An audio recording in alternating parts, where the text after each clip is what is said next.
So I'm just going to introduce the moderator of the panel. His name is Danielle Delorier, and he'll introduce the other speakers on the panel. And Danielle is a professor at CIIS, the California Institute of Integral Studies, and he was the co-founder of the Montreal Center for the Study of Dreams. And he also co-authored the academic text of Integral Dreaming. So we have a dreaming expert leading a panel of dreaming experts. So we should get some good insights today. And a little more background on Danielle is he lived in Indonesia and has studied the religion and sacred arts of Bali. And he also leads Contact Improv, which is a little known fact. So we might enjoy that someday with him. But so I welcome Danielle up and the rest of the panel. Thank you. How shall we sit? I guess we'll choose our chair. Yeah, please. So welcome everyone. These are all good friends with me on stage. Some people very close. Fariba is my partner, so we're really close. And and Stephen and Alan, we go back, I guess. Yes. 79, I don't know, let's make the calculation, 91 something. So, decades. Stephen, as a researcher with Stanford University for many years, kind of helped put these scientific imprimatur on the reality of, from the perspective of science, of lucid dreaming. So it was known a long time, but it was still debated, and your research helped kind of showed in the lab when certain neurocorrelates or observation can be made, we can actually verify lucid dreaming. So you verified lucid dreaming. And that's, I think, was a main contribution for you in the sort of the unfolding of what we know about lucid dreaming. So thank you for doing this. And I think, you also are, Fariba tell me, like unspoken mystics. So you also come from that place, we would see, the place of spiritual inquiry, and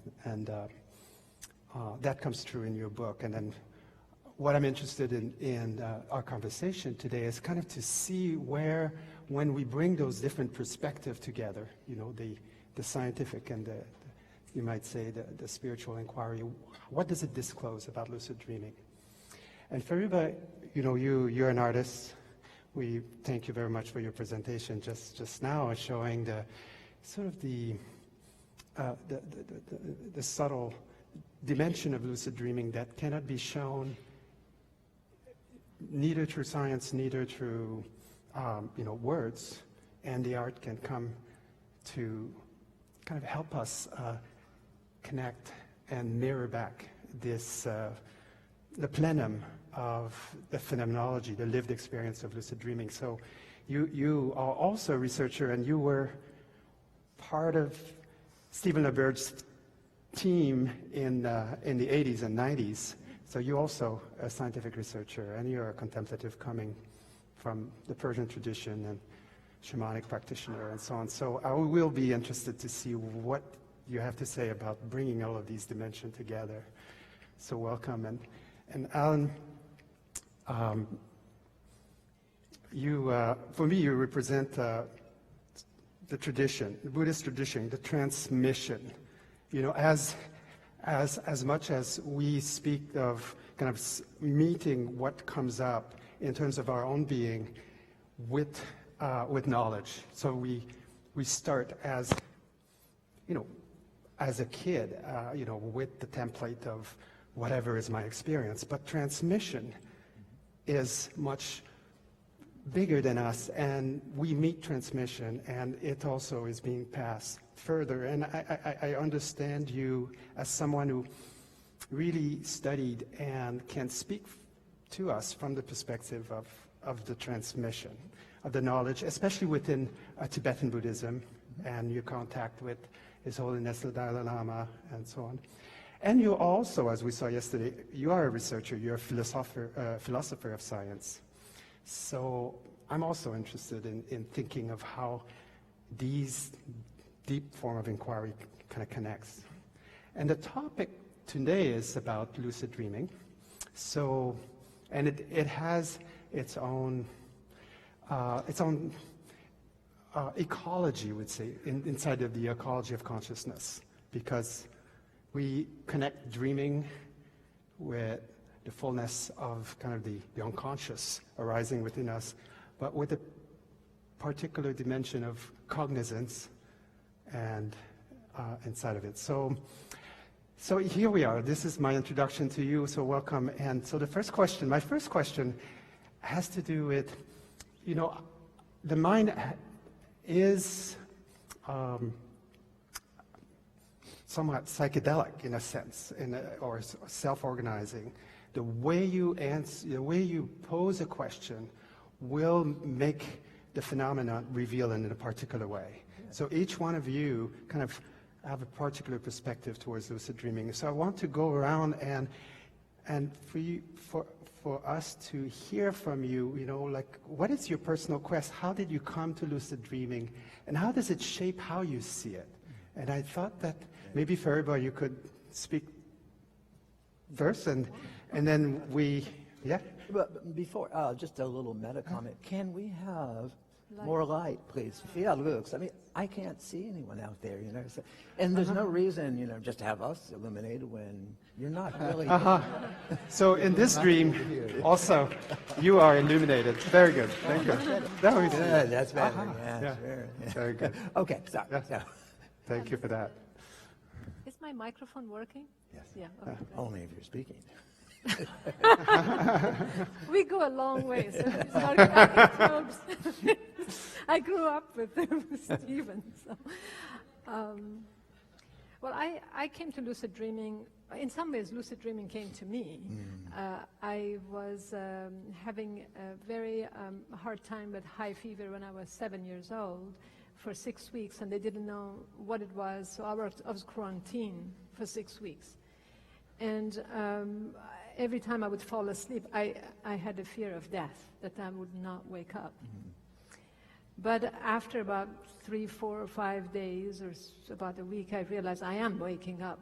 So I started to face death very early on and question it at a very young age. But what happened was the first stage of going to sleep, hypnagogia or shamatha, that stage of consciousness became an occasion for me to witness while I was falling asleep, because I was afraid of dying. So I wanted to be awake when I'm going to sleep. So that became an occasion for me to learn lucid dreaming. Of course, I didn't know the name. But then later on, I became a good lucid dreamer, just doing that from the beginning. I was interested in contemplative practices. I started with Zen Buddhism, went to Theravada, then went to Tibetan. I was just inquiring quite a bit about the mind. And then there were two topics that really interested me when I was a teenager, actually. One was, if we die in our dream, do we actually die? So that was my own personal experience facing death so early. The other one was about the question of God. If we seek God in our dreams, how do we experience God? Now that became the topic of my master thesis, which I met Stephen LaBerge in 1985 at a conference, and we were just strolling in the campus, and we talked about it, and he says, well, if you want to do research on lucid dreaming, come and join my team at Stanford. So I packed my bag and I came and joined him, and it was very interesting because that topic, lucid dreaming, he was trying to convince to the world, even to the dreaming world, that lucid dreaming was a viable state, let alone talking about spiritual experiences in lucid dreaming. So he recommended me to a school to go and do my master's there, so Stanford would not go for that. So I did my master thesis on experiencing the divine in lucid dream state, and I don't know if I get an occasion to talk about it later, but that occasion was quite transformative for me because it was a quantitative research, and we worked quite a bit together on a weekly dialogue about how to set up the experiment too. So that was so life transforming for me because I thought how dare for me to go and ask people to incubate God in their dreams if I don't do as deeply of an experience myself. So I went on a 2.5 years of semi-retreat, and I kept incubating and incubating and incubating it. And within that incubation, I met a Tibetan Lama, which I met 12, 13 years after that. It was Lama Tarchen Rinpoche in my dreams. That's it. And then he was teaching me how to go to the next step, and I had never met him. So what happened was that it actually put me into crisis as a researcher. Because I was trying to be very objective. That's what I was trained to be, very objective, and then there I am. And I think that I've never got over it. So I went from quantitative research to deeply embracing phenomenology to do my other research, and then now in the past 15 years I've been doing art-based research because I'm only interested really in one thing, but I'm trying to find different methods to go about it. It's what we're talking about, emptiness, it's talking about awareness, it's talking about that really deep state of consciousness. So that's how I started, and that's how it led me to meeting people and doing research, and I can maybe say a little bit about it later, about the research itself. Yeah. So, how did I get involved with it? It's hard to say, really, how these things happen. A combination of events, just to pick a few of them. The most, I suppose, essential point was that I came to California as a graduate student in chemical physics in 1967. And so I had no interest in the mind, no interest in spirituality. I was definitely a full-bore atheist. And because I thought religion was for people who couldn't think straight. You know, that's a reasonable view for a 9-year-old, sure. But somehow I got involved with what was going on in the Bay Area in those days, and became fascinated with the topic of... Is that a code word for psychedelic? It is.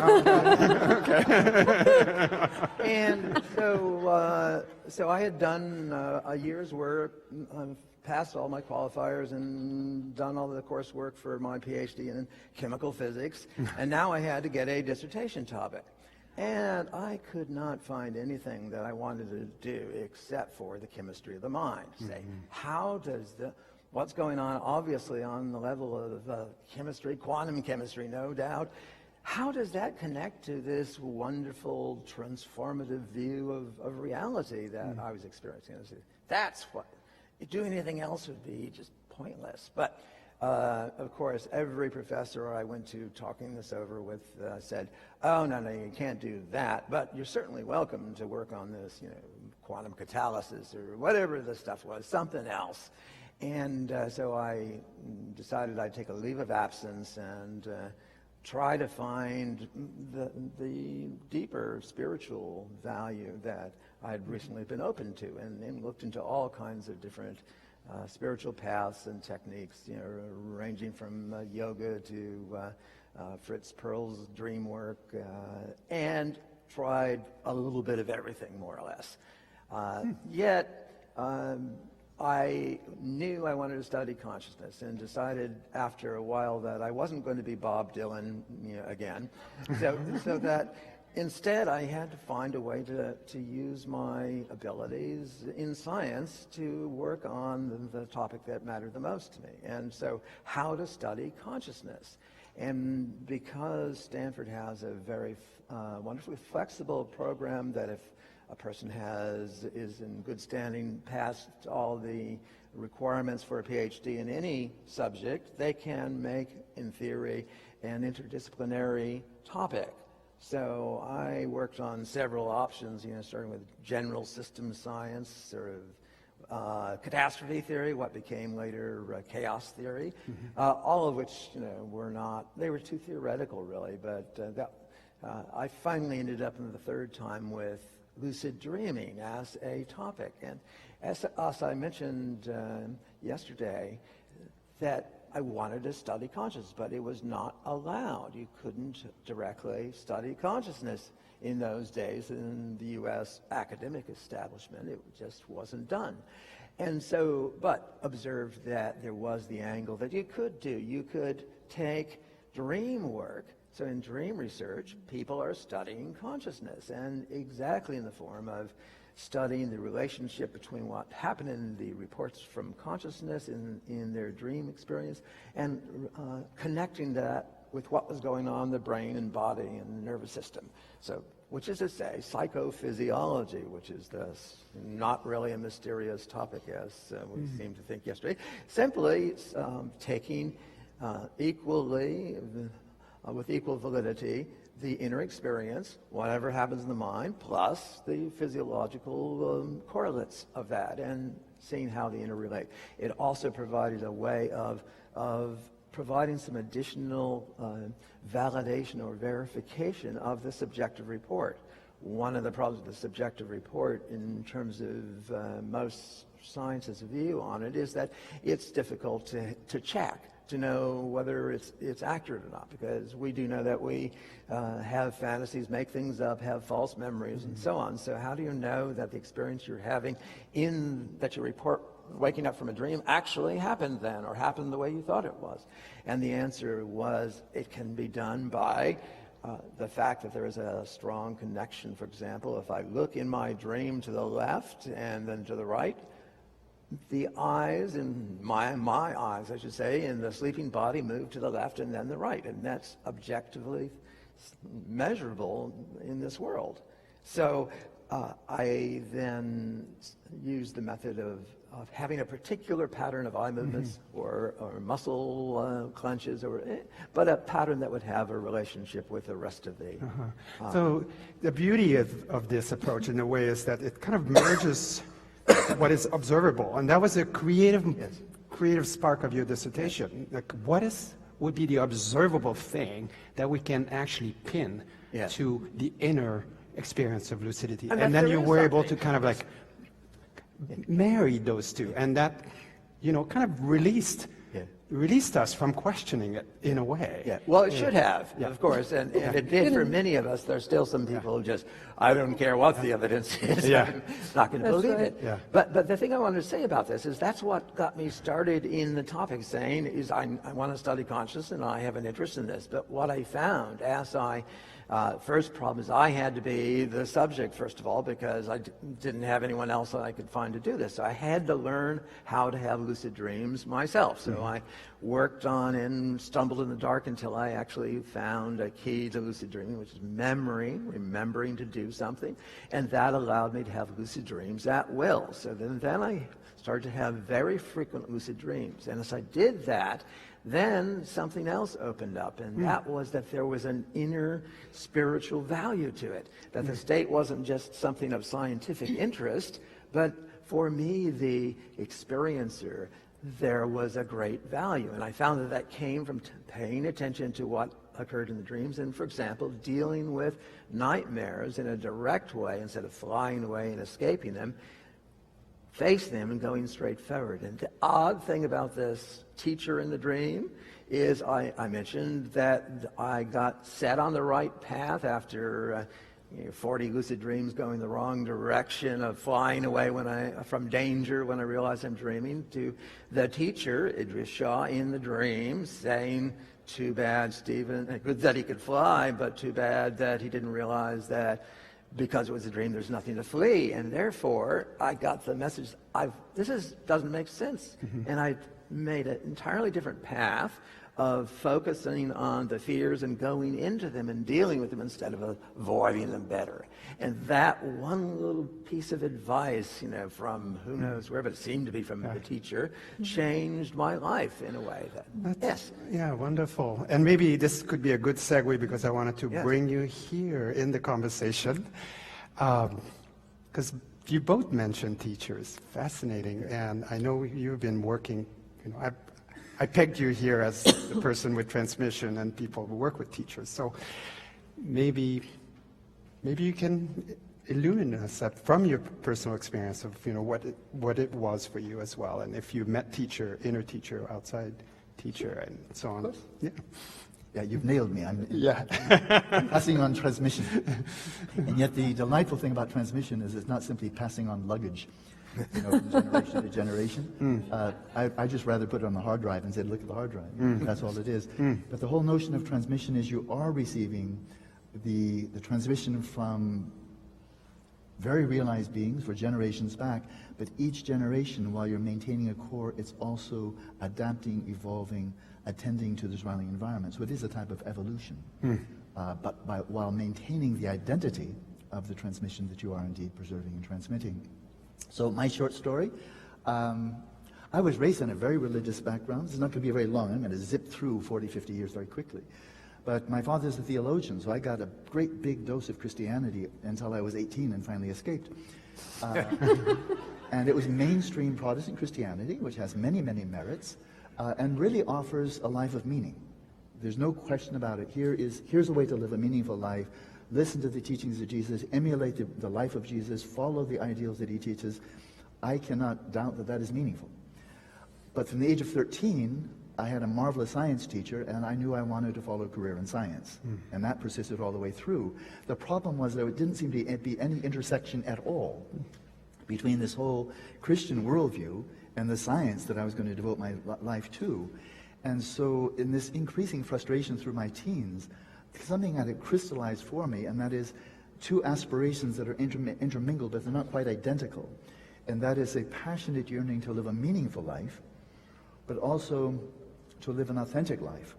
And that is one to the best of my ability in accordance with truth. My problem with the version of Christianity to which I've been exposed was, although I found great meaning, there are certain key elements of their creed that I just could not see as true.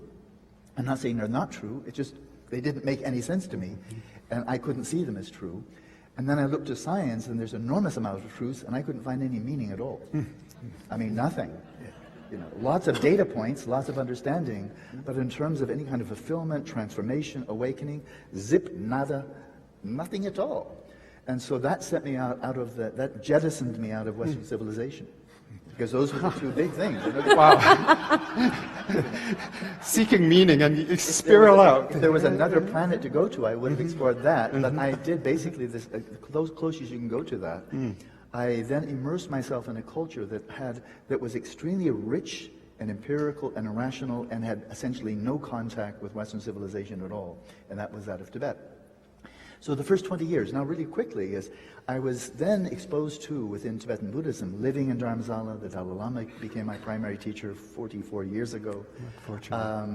A truly empirical, very, very rational, profoundly spiritual way of viewing reality, understanding the mind, transforming, setting out on a path of awakening.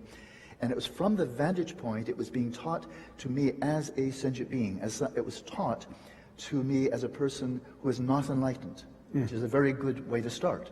And so the question being posed in that whole first 20 years of training is, you're suffering, you have the internal causes of suffering, you're very limited, you're cramped, you're claustrophobic, caught up in a network of I, me, mine. What can I do to extricate myself from suffering and the causes of suffering? I think it's a good question. And boy, they gave me a lot of things to do. For 20 years, there's a lot of things to do. And by the 20 years, from 1970 to 1990, I kind of know the ropes now. And it was kind of starting to plateau. So now it's 1990. And that's just about the time, fall of 1989, that I matriculated for my graduate studies at Stanford. That was exactly the time that I connected with now one of my absolutely primary teachers, the Venerable Gyatso Rinpoche, transmission. And this is Dzogchen, the Great Perfection School, which I've been following with great passion ever since. And a different question is posed. And that is, yes, I'm experiencing suffering. My mind is on occasion dominated by mental afflictions like craving, hostility, greed, selfishness, and so forth. Yes, that's true.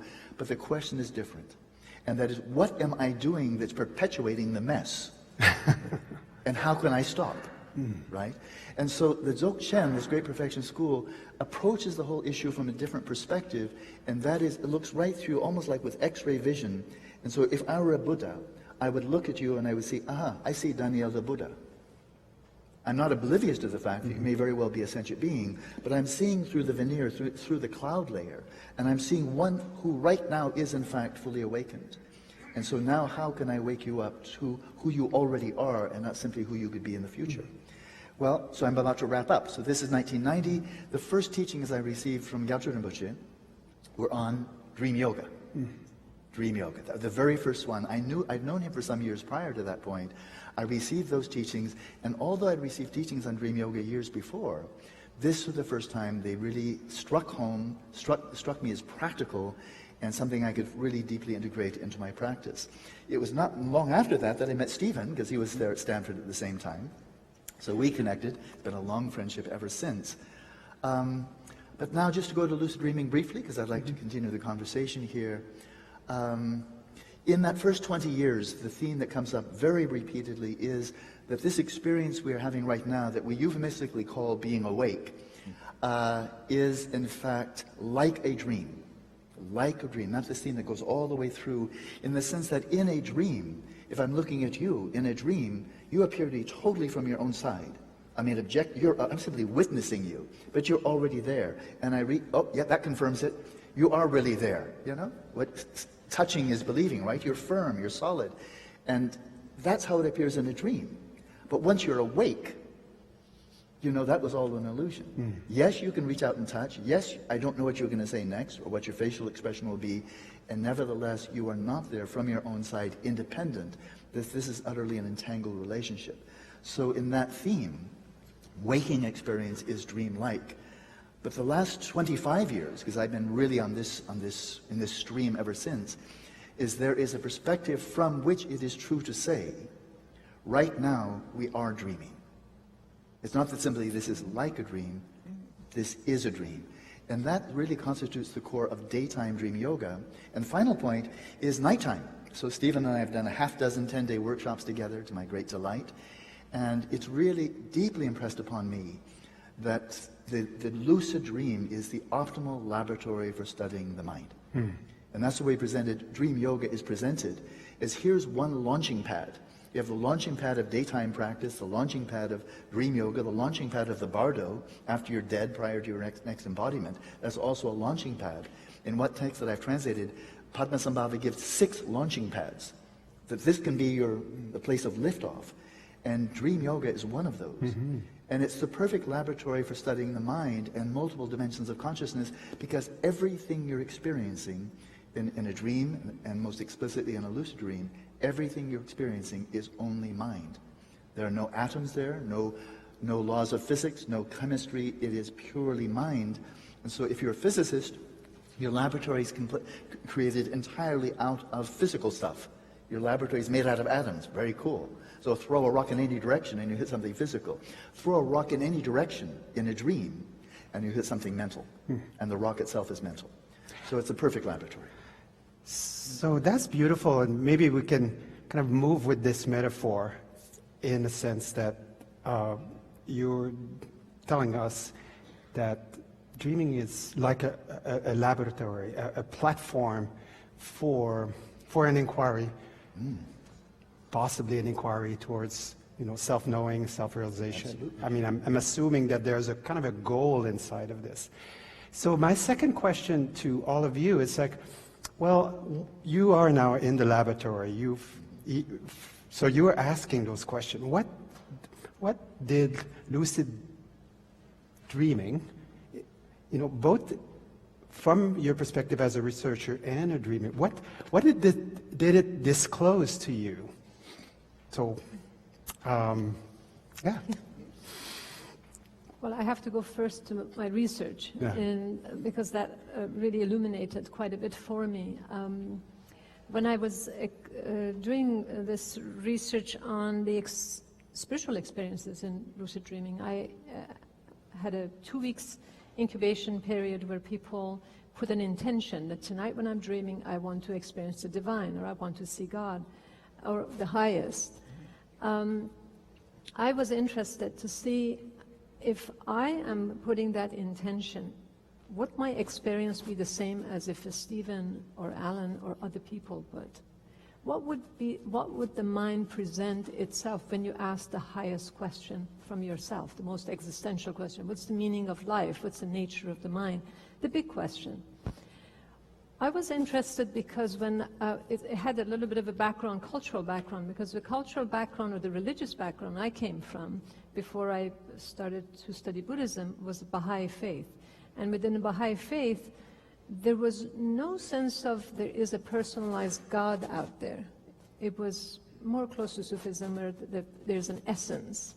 So I did not have that image, and I did not grow up with it until I came to England, and I went to a church and I saw a man with a beard, and then I saw the image of Christ, and I thought, wow, this is interesting. I got exposed to the Western, I was very young, I was 18, and I was being exposed to the images, the religious images of Christianity and other religions. Then that question came to mind, is that, well, if God, if I'm experiencing or think that God is an essence, and they feel that way, but where's the unity of God, or where's the unity of consciousness if we're all divided in that way? So that question was really the root behind that research. So what I realized, which now still stays with me as an inquiry, is the research showed that it depends on our core belief.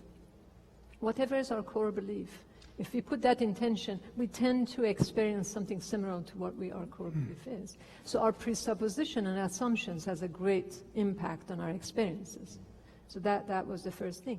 And the second thing I found out is that the way in which the wording in which we use, it impacts our behavior in dreams. And that made me very careful about what I say from then on.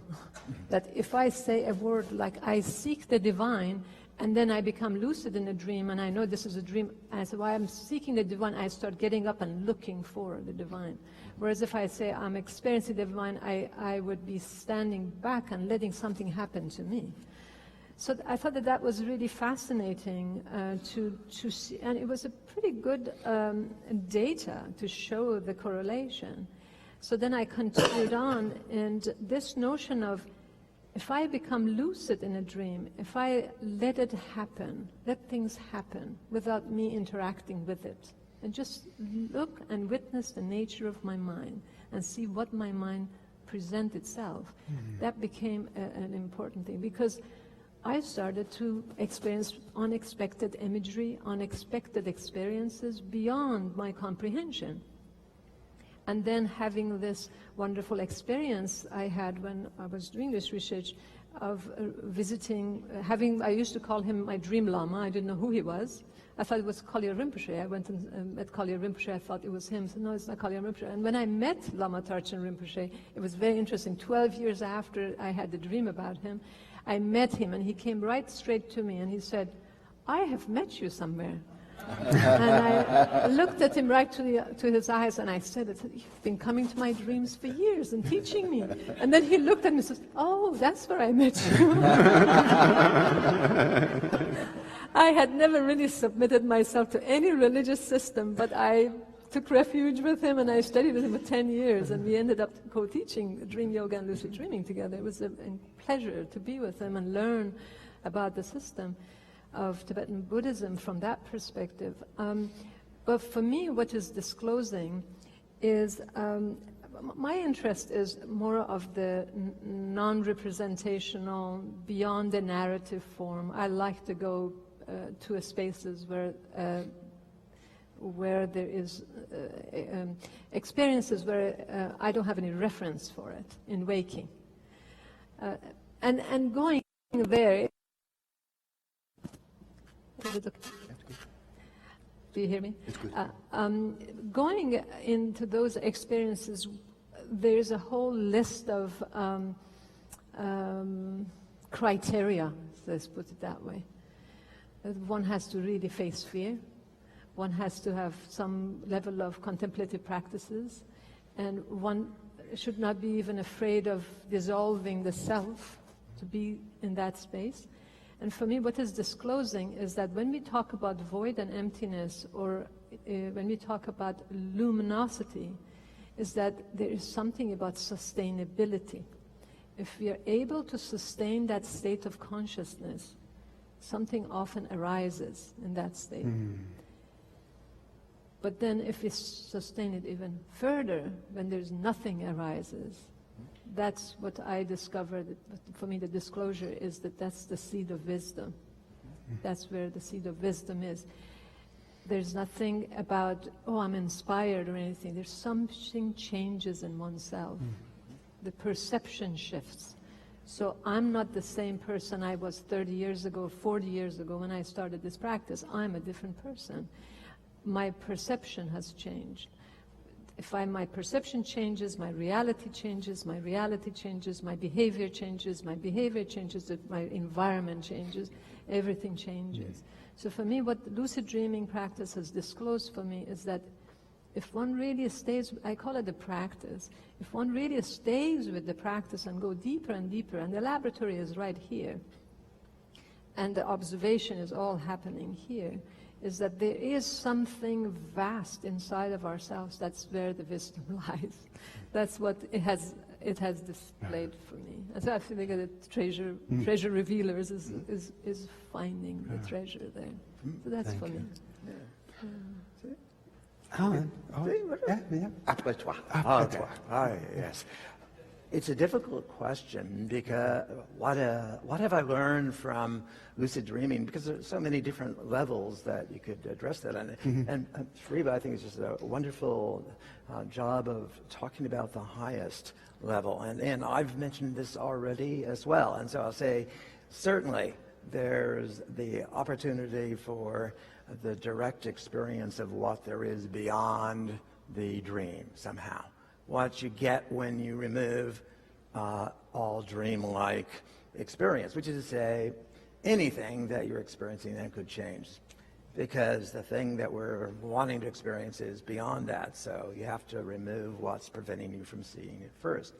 But I wanted to mention that there are many other levels that, over the years, that I found teachings in by paying attention to what was going on in my dreams and how to best respond to it. Simply having the practice of have a dream, do whatever I think is right in it, but then after, when I wake up, reflect on it.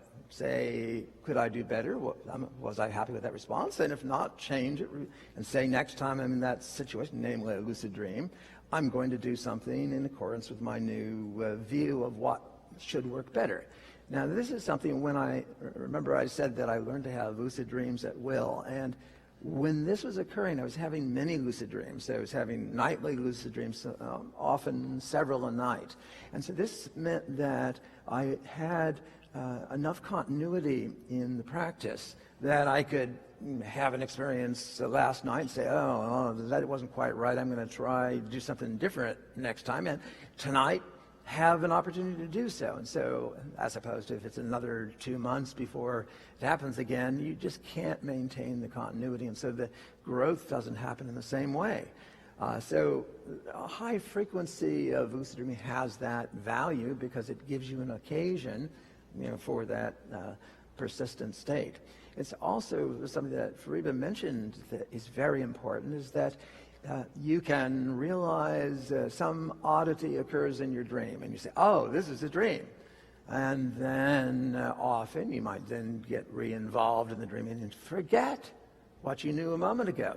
So you have to learn to develop a sustained awareness so that it's like a persistent vigilance, but it's not something that's held on tightly. It's something that Alan knows well from many meditative practices, which are about that kind of attention, that sustained attention that is not too grasping, because that causes awakening. So it's a kind of natural training to observe what puts me to sleep, what causes me to lose lucidity? And then you recognize certain attitudes of getting absorbed in the dream, getting involved in a way that you forget yourself. So it's as if there's two directions in life in general, but lucid dreaming has, first, we see what is in front of us, and that's what the object of attention. That's what we normally are focused on. That's the figure, and the ground is the rest, including the who is aware. So we develop a double direction of attention. So part of the attention is on the self and on the observer, and the other part is on the activity. And so you then have something new in an ordinary dream where you don't know you're dreaming. It's as if right now we find ourselves contained in a room. Here I am doing something, I'm sitting, I'm talking, I'm in this room, though, certainly contained in me. But that is what I'd call the actor role. So I'm playing a role, I'm doing something, but I'm definitely engaged in this world. So I'm interacting with it, and that's what makes it seem real, is the interaction. But then, when I realize I'm dreaming, I wake up in the sense that I remember another level of being, that there's more to me, there's more to this situation than just the actor in this room. And I think more deeply say, okay, I'm contained in the room. Yes, but isn't all this dream, the entire world, the dream, contained in my mind? Yes, so now it seems I have two levels of awareness. One is within the dream as the actor, and the other is an observer that transcends the dream, that's meta to the dream. And the balance of those two levels is the important factor that allows one to develop a more sophisticated sense of lucidity, to be able really to make the most of the experience, to be most flexible and creative without either, on one hand, becoming fully absorbed and losing your perspective, or on the other hand, being so detached that you don't really care about what's going on in the dream world. So this is not, the ideal is not to be only the observer. And then all the stuff going on, it's not my issue, it's not my problem, I don't care, but instead to be in the dream, but not of it. And so that here you are, acting in the dream with the most understanding and compassion and all of your ideals, but not identifying fully with that level. Instead, you've got the higher level. And so that idea of those two different levels interacting has been very important in my understanding. So that is one of the elements that you get. There are many other levels that we probably won't have time to talk about, but just to name one, just to give you a sense of consciousness. What does it show us about it? For example, it shows us that the just-in-time constructive nature of consciousness, so not talking in complex stuff, simple stuff. I see a glass over there.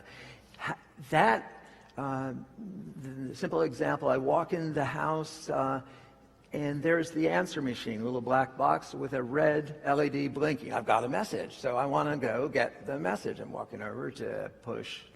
There are no buttons on this. Oh, there they are. Just in time, almost just in time, because so we're seeing the constructive process that we don't see the buttons until we need the buttons. So we see the details in our consciousness when we need details. Right now we seem to see all this complexity. I see many people. Do I?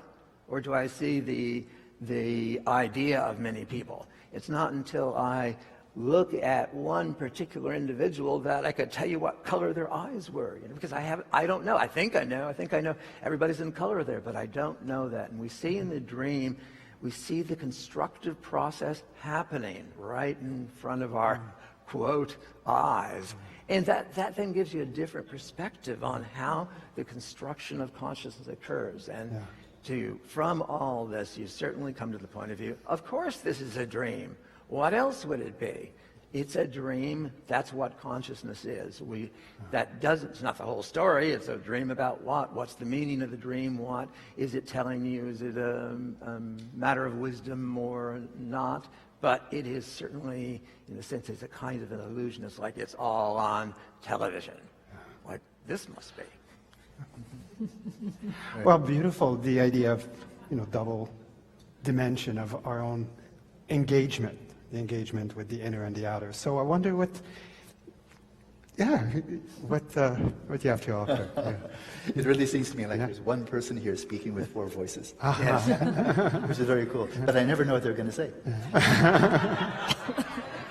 And this reminds me of one of my earliest dreams. It was decades ago. It was one of those that was very clearly lucid. And I want to give a whole build-up, but I found myself in a diner, 1950s-style diner. Mm-hmm. And as so often happens when you become lucid, there's a sense of euphoria.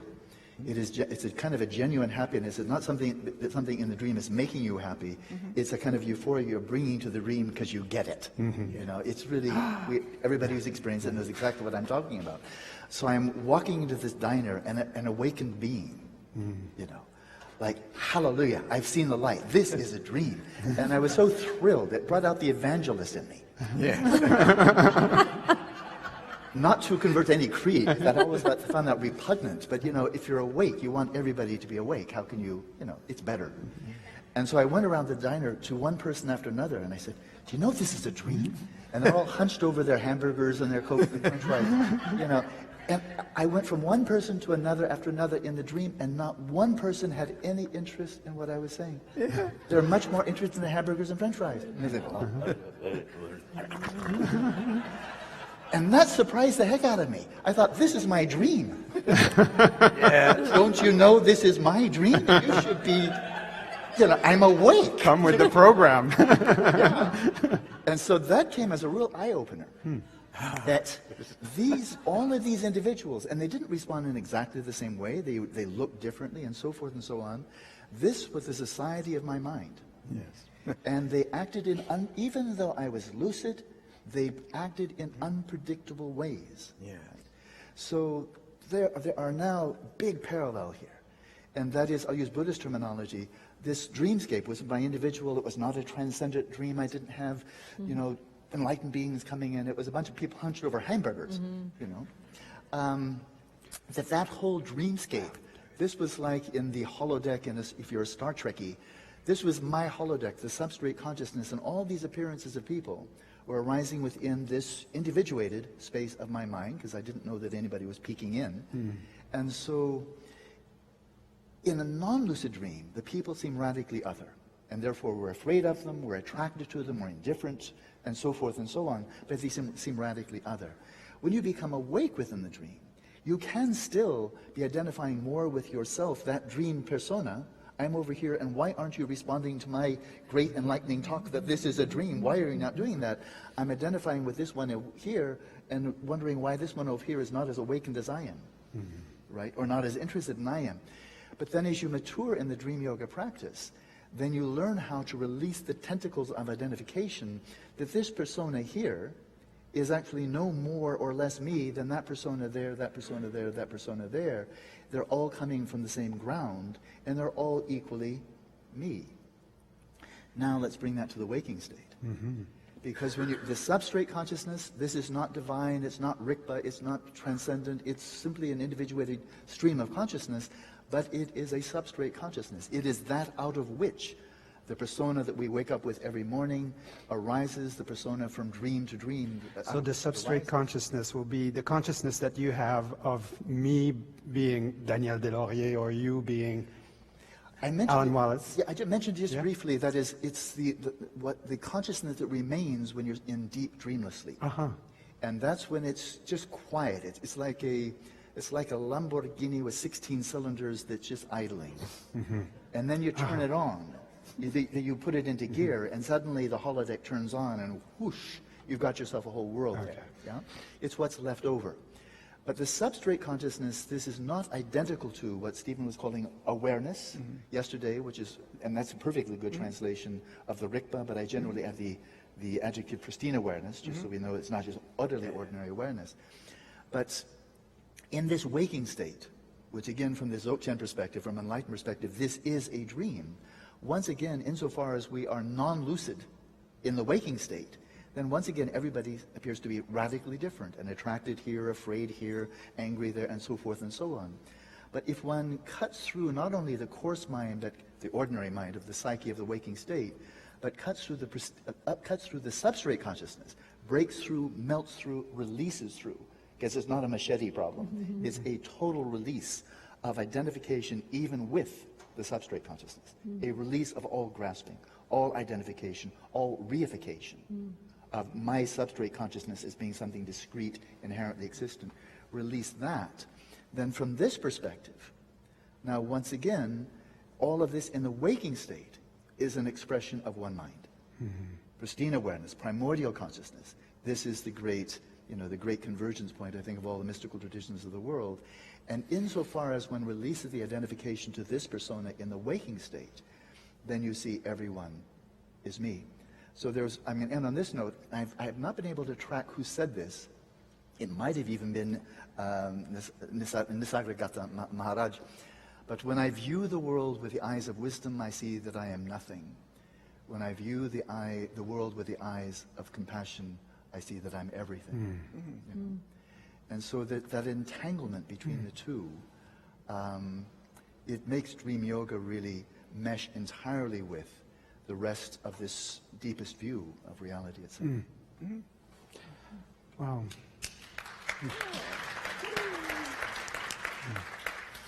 Alan, that's a fascinating activity in the dream to attempt to bring awareness to other dream figures in a way. And I think everybody has done it. Starting with, as you say, this is a dream.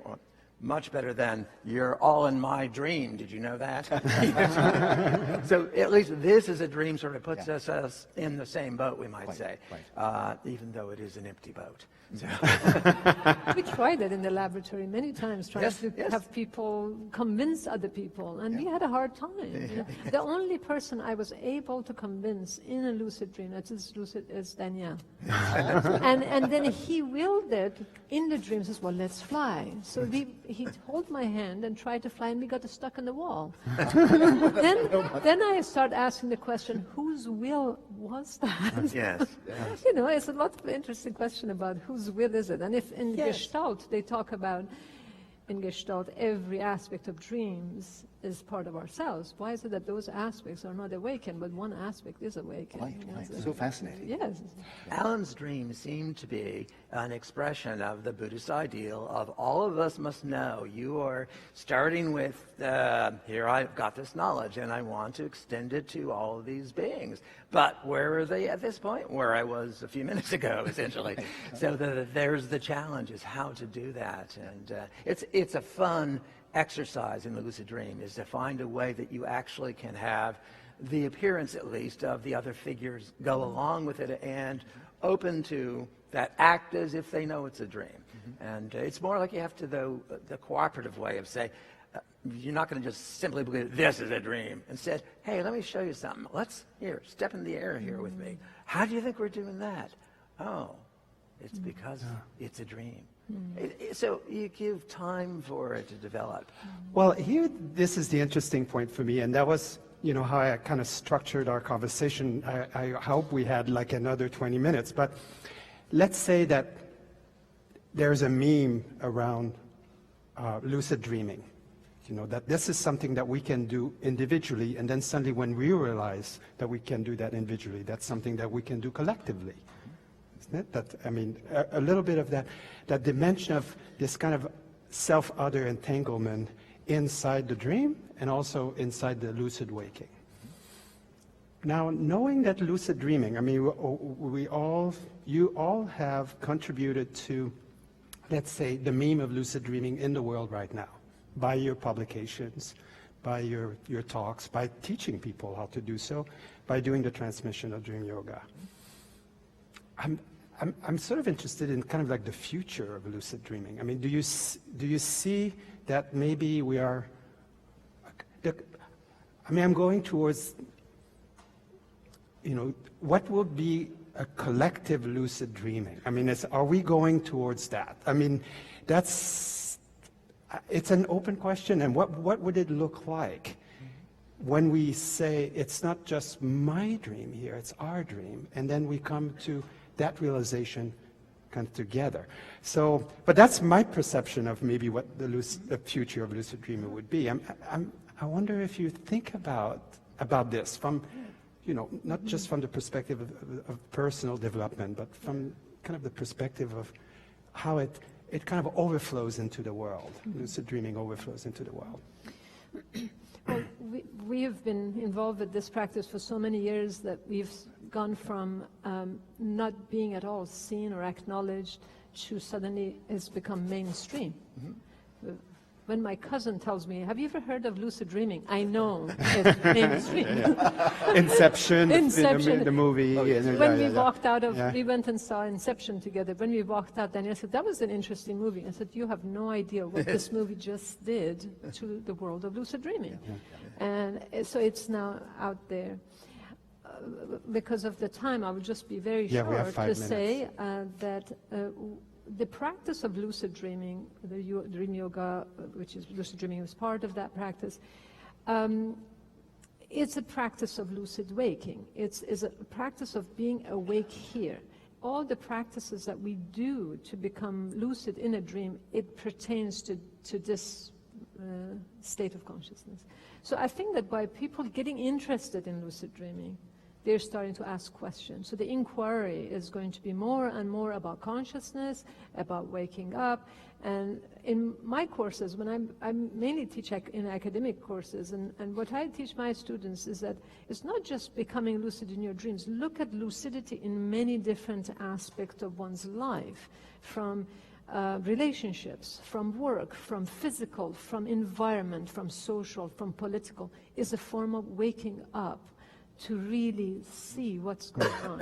So I see it as a very positive movement that people are really interested in it, and it's almost like a global awakening to start inquiring. At least that's what I'm seeing is happening. I'm hoping that's happening. Sure. Alan, have you got something to add? Yeah. Sure. I've been participating in research with neuroscientists, psychologists now for 23 years. And so I think I have some sense of what they're good at and what they're not good at. They're good at many, many things I have no skills at all. But what's really struck me about the modern cognitive sciences in mainstream academia is they're still stuck in 19th century physics. Because you can get and it's just literally true, you can get a PhD in psychology, cognitive psychology, or cognitive neuroscience and so on, and never study 20th century physics at all. And they're simply assuming that's irrelevant, quantum mechanics and so forth. That's a rather big assumption. So I find it frustrating because my training in science has been in physics, and I went directly to, with the foundation, I went to quantum mechanics. And so I think we've all noted, starting with Donald Hoffman a couple of days ago, that the whole mind-body issue, just what's the relationship, has been stagnating for more than 100 years. The nature of the correlations, it's not only that they don't know, they're not making any progress, and they don't even have any good ideas. Just a whole bunch of assumptions, they're falsely presenting a scientific fact. So that's a problem. But there's a parallel, and that is ever since about 1925, there's been this measurement problem in quantum mechanics. What's the role of the observer? Because it does play a role, and that's also made no progress. It's 90 years. It really has been no progress at all. Where this gets interesting to my mind, there could be some profound synthesis, because these are, of course, dealing with the same issue. What's the nature of consciousness? What's the nature of the observer? And the neuroscientists don't know. The dreamlike nature of research, basically. There we go. But we have these two disparate fields that have been stagnant, in some ways making tremendous progress. I never want to deprecate. But in some ways, it's simply a factual statement. No progress on understanding the relationship between mind and brain, and no progress in understanding what's the role of the observer in so-called collapsing the wave function or not. But where it gets interesting, and I'll be very quickly here, is where you take the principles of quantum mechanics, and instead of thinking, okay, we have a quantum system here, protect it from the surrounding environment, because then all the cool quantum effects will dissipate away, turn it 180 degrees around, and this is what the great physicist John Wheeler did.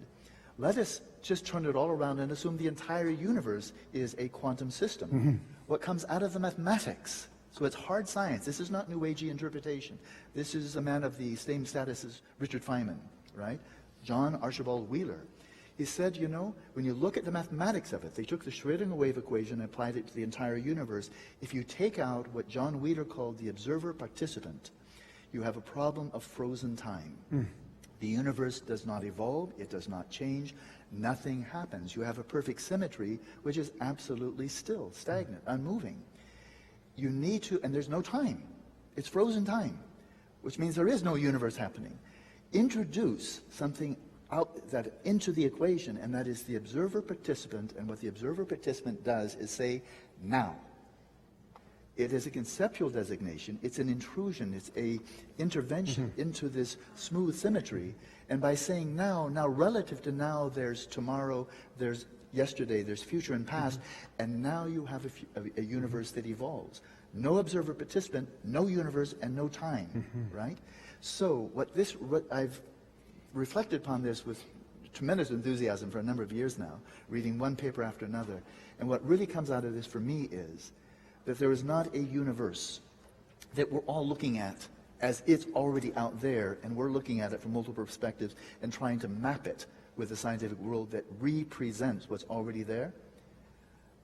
But rather, there's one universe for every sentient being. You're in the center of your universe, but of course, this is not solipsism. It's absurd to think that Stephen is any less real than me. That's just flat out silly, so I'm not going to go there. But Steve is in the center of his universe, and Fariba is in the center of her universe, and our universes are entangled. And so this is my dream from my perspective, and it's your dream from your perspective, and our dreams are entangled. And isn't that fascinating? Yes. And in the pursuit of time, now is the end. So I want to thank you all for this wonderful conversation. Stephen, I'm past the end. Yeah. you're past the end? Yes? Let me just add one little piece of good news about what Alan was suggesting is the future of lucid dreaming, where we all are able to be fully lucid in the dream, and then we can somehow share the dreams. We can interact with each other, share the dreams. Wouldn't that be wonderful? Well, the good news is that's what this is. Right now. Thank you. Thank you. Thank you all. Well, we're past time. Would you like to stay for maybe questions that will be here? But we had to let people go for, Yes. for the week.